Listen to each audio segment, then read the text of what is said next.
Hello, it's Ed from Runnable, and today we'll be reviewing the Saucony Endorphin Elite. Okay, so a little bit about this shoe. So this is a shoe I'm planning to run the Berlin and Chicago Marathon in. I've got a few other shoes that I'm considering, so I'll discuss that in a bit. But I wanted to kind of review the shoe and my thoughts on this shoe and whether I thought it would be a good marathon shoe or not, and who this shoe is actually for. So let's just go with the stats first of all. I measured 40 millimeters in the heel, 32 in the forefoot. Foam, that's 8 millimeter drop. That's pretty standard. I've seen some variations on this, but 0.5 variations, but that's what I've measured. I weighed this shoe in UK size 9, and I got 222 grams. So around 220, which is pretty consistent with a lot of the really good racing shoes. Not obviously heavier than the Sky Paris, one of its rivals, competitors, but still a very light shoe, and you can feel it when you hold it. It feels very light. In terms of geometry, straight away you can see it's a very clog-like looking shoe. I personally am not a huge fan of how it looks, but it's okay. I prefer this to the lime green colorway that reminds me a bit of that ghost in Ghostbusters. But anyway, I digress. This colorway is okay. You can see though, look at the aggressive rocker, we'll talk about that in a bit, but this is a kind of unusual looking shoe, that's for sure. The upper, let's start with the upper. So it fits me true to size in my UK size 9. It's a lightweight mesh material. In the forefoot you get quite a lot of room here for your toes. That's quite different to a lot of racing shoes. A lot of racing shoes are a lot narrower in the forefoot. This is quite forgiving in that respect. This is, for instance, wider than this. Can't quite see it. I mean, it doesn't look it actually from here, but it is. I get a lot more toe rub on the Wave Rebellion Pro 2 than I do the Saucony Endorphin Elite. Could be partly to do with the material. It's a great upper, to be honest. I get decent lockdown. There's not much of a heel count. It's very floppy, so that worried me at first. It's got this little bit of a padding here, which looks a bit weird, but actually does its job. Locks the foot down well. I get a slight slip on my right foot, but I think that's just where I broke my leg, and it's still not. My right leg is still, and foot and ankle is still a little bit smaller than my left, so I often do get a little bit of slippage in my right foot, but nothing too bad. So the lockdown, very good in this shoe. Laces are fine, a bit stretchy, that's fine. The only downside I had with this upper, apart from maybe the looks, is the tongue. If you can see the tongue there, I have to really stretch it to reach up here so I can tie the laces across them. And it bunches. You can even see it bunching. You just look closely, you see it bunching here. You really have to fiddle with the tongue to get it to stop bunching. I think it wouldn't be a big change for Saucony to improve the tongue. The feel of the tongue's fine. It's just maybe they could make it gusseted or something. I mean, it's kind of stitched to the side, but to be honest, it's a minor thing. You fiddle around with it, it's fine. Outsole, you've got a kind of thin rubber in the forefoot and some back here in the heel. I find that it's fine. It's nothing amazing, the outsole. It's not like Continental grip you get with Adidas. You see in the Prime X Strung, for instance. It'll do a job. I haven't used this on loads of wet roads. I've heard that it can be a bit slippy, so maybe not the best shoe if it's really wet and there's a lot of downhills. But for me, when I've used this grip has been perfectly fine. I think there's a lot of exposed foam here, so I'm expecting this is going to wear after a lot of use. So I think, as with all these shoes, that get it down to a really light weight. Because they minimise a lot of the things on here, like the upper and like the outsole. So use this just for racing, really. And you'll want to do that when I go into the midsole, which does have foam. This is Power on HG. This is Saucony's premium race foam. It's the Magic foam. It's probably one of my favourite foams actually. Having run in a lot of foams, this is probably one of my favourite. But it's not just the foam here. It's the speed roll plate that kind of forks for where your foot is, splays, so you get that nice toe off, and you've got the rocker with the geometry of this. When you land, if you land on your forefoot, pushes you forward. And there's no other shoe, maybe apart from this shoe. This shoe, it happens further back in the kind of midfoot area. But on the Endorphin Elite, it happens on the forefoot. So this shoe is really a good shoe for forefoot strikers. Heel strikers, you can use it. It's got a wide enough heel. It's a fairly stable shoe, I should note that. I've had no stability issues with this. It's not a stability shoe, it's a neutral shoe, but I've had no problems with this whatsoever. Cornering, whatever, this is a good shoe. It's just that you have this aggressive rocker, and so it forces you up on your tiptoes, and that can feel a bit weird. And for a lot of people, this may be a step too far for them. It's a very aggressive shoe. I like it. I love that feeling, that rolling feeling when I'm running, that this is helping me, assisting me, rolling me through my stride. And the foam, like I said, is a great foam. Very responsive, dynamic, and the plate works well. So all in all, in terms of, you know, all the features within this shoe, I think it's a great shoe. The only downsides, tongue, maybe the grip. It may be not so grippy as some of the others, but it's a minor point. And the look and feel. I think Saucony could improve the look of this shoe. Maybe different colorways or whatever. This one's not too bad. The lime green one, like I said, I really don't like. It runs wide, true to size. So people with wide feet are going to be okay with this shoe, and that's not something you can often say about race shoes. The other downside, the elephant in the room, is the price. So in the UK, this is £280, which is huge. I got this discounted at Runner's Need. I think I got this around the £200 mark, which is still expensive, but a lot more reasonable than £208. In the US, for some reason, Saucony prices at $270, which seems very unfair to me. Americans are getting a much better deal there, which is wrong, Saucony. But in the US, I think this is, you know, a reasonable price for this shoe. It's still expensive, of course, and all the shoes, the racing shoes, have gone crazy. But I think it's a reasonable price. So who's this shoe for? Definitely people who want to go fast, sub 3 hour marathoners. It's predominantly, I think, best for forefoot strikers, but heel strikers, you'll still be fine. If you land on your heel softly, quickly, and roll through to the forefoot, you'll be fine with the shoe. I think, yeah, sub 3, if you're really going for sub 3, or you're going even quicker, you know, you quick guys out there who are going 2:30, this is a great shoe. It's probably not a good shoe for those that are around 4 hours, 3:30. You know, it's going to be quite aggressive. You're going to feel impact on your toes.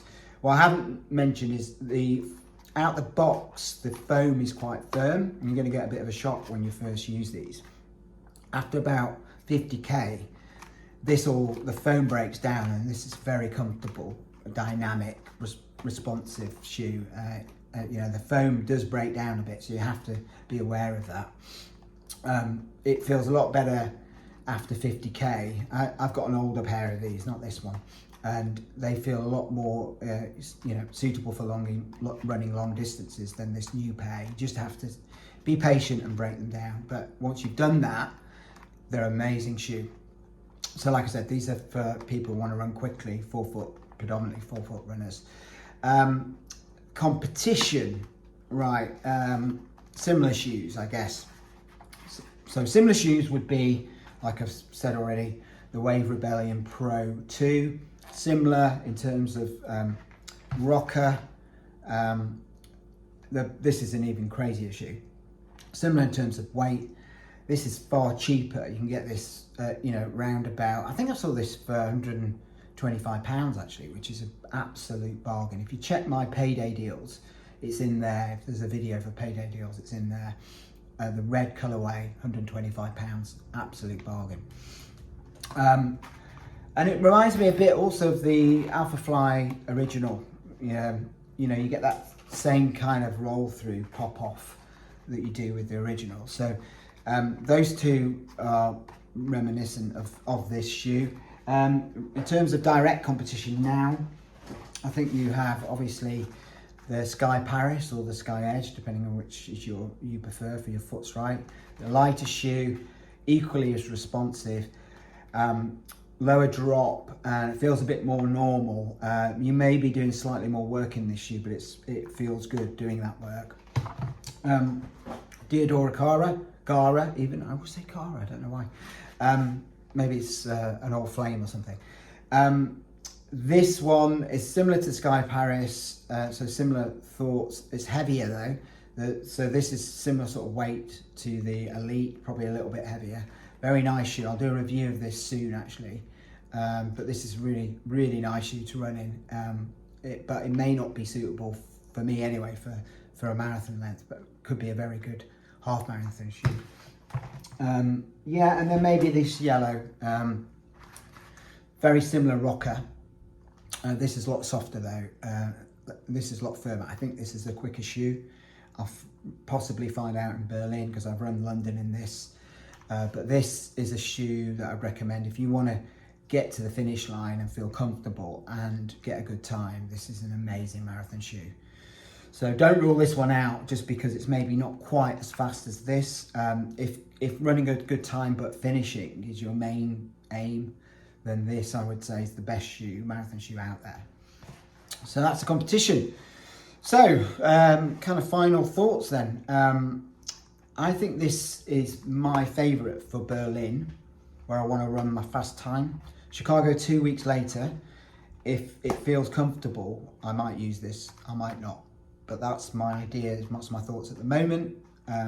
Please stay and listen to my run. I've run in this shoe, so I've got some footage of the run. This review is, you know, my own review. Nobody's told me what to say in this review.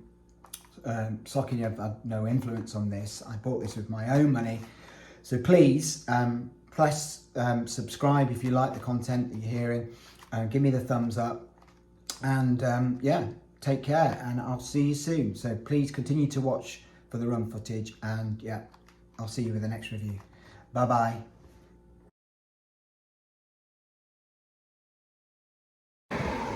Hello, Ed from Runnable here. Today I'm going to be testing out the Saucony Endorphin Elite ahead of the Berlin Marathon. These are currently my favourite shoes to take the race distance in Berlin, but I'm not 100% sure yet, so I'm going to decide next few days. Yeah, and let's see how it goes today. It's going to be a short run. Not looking to do anything too quick, just looking to, they're a new pair, so I'm looking to break them in. I have raced in them before, so I know what they feel like, but this is a brand new pair and it feels quite firm at the moment. So, you know, just show you the shoes. There you go. And yeah, let's see how they get on. Just about 5k. I haven't got a lot of time, I've got a meeting coming up, so do a quick 5k and start to break it in. See you later, bye bye. So, early impressions, very fast, as I already knew. Just gone up in a hill with these and no problem whatsoever. They are quite firm, not in a bad way though. You can imagine if your legs can cope with this at the end of a marathon, they're not going to bottom out. So I ran London in this yellow X1s, which are an amazing shoe, and I think up until about 22 miles they were perfect, and then they seem to bottom out a little bit, the foam, and that's what you get with these soft foams, like you get with some Hokas and some of the other softer foams. But the Elite, Saucony Endorphin Elite, yeah, it's got a firm foam. It's similar, I guess, to the Adidas foams that you get in their race shoes. You know, it feels very thick, dense, but still light. Not quite as dense as Adidas shoes, but still quite light. Really nice shoe to run in though. It does have a braking period, which is what I'm trying to do now, break it in a little bit. But yeah, all good. So far, so good. So here's a nice flat bit without many people. Let's see, let's put them through their pace. Let's do a few strides, see how they perform.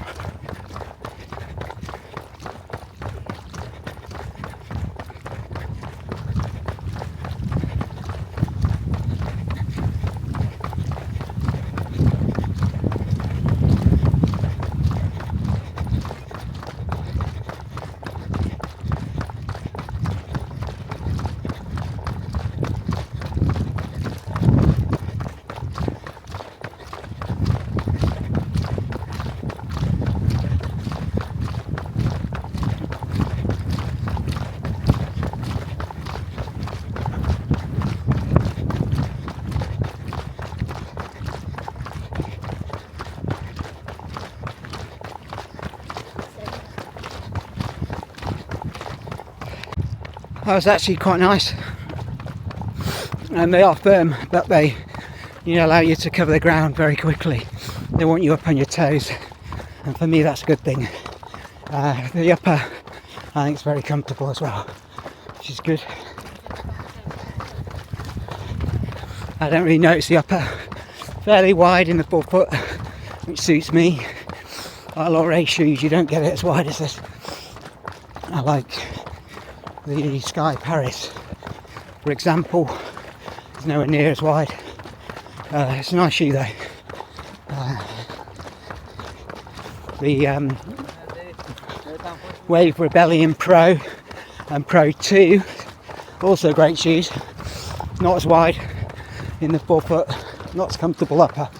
So I think of all the premium race shoes that I own, this upper is my favourite in terms of not getting in the way of anything and feeling pretty good. I love the feel of running in this shoe as well. It just seems so effortless to pick speed up. It's not just the foam or the plate, it's the rocker. The rocker's really pronounced in this shoe, so it propels you forward. It makes you want to run up on your toes, leaning slightly forward, slightly straight back but slightly forward, and it propels you forward with each stride. Very efficient shoe. You need strong hips and glutes, and mine are a bit sore from basically not stretching a lot on holiday, not having a gym, so I could do all my floor mat work. So hopefully by the weekend I'll have stretched it all out again and it'll be back to normal. Also, I've not been doing my regular ice baths, which really help. I'll start them again this week and try and get my legs feeling fresh for the 20-mile race on Sunday, which is part of the Bedfordshire Running Festival. For those that know, it was a 20-mile race on the Sunday. I've done it before. It's hard but nice, not mega hilly, just undulating, but nice spare course. Anyway, I'll see you later. Bye bye. If I have to pick one area of potential weakness in this shoe, it's the outsole.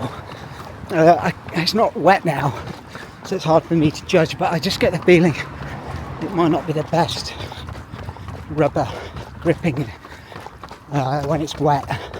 It's definitely not continental rubber like you get with Adidas. It's fairly smooth, rubber, thin. I think they've minimised it to cut down on the weight.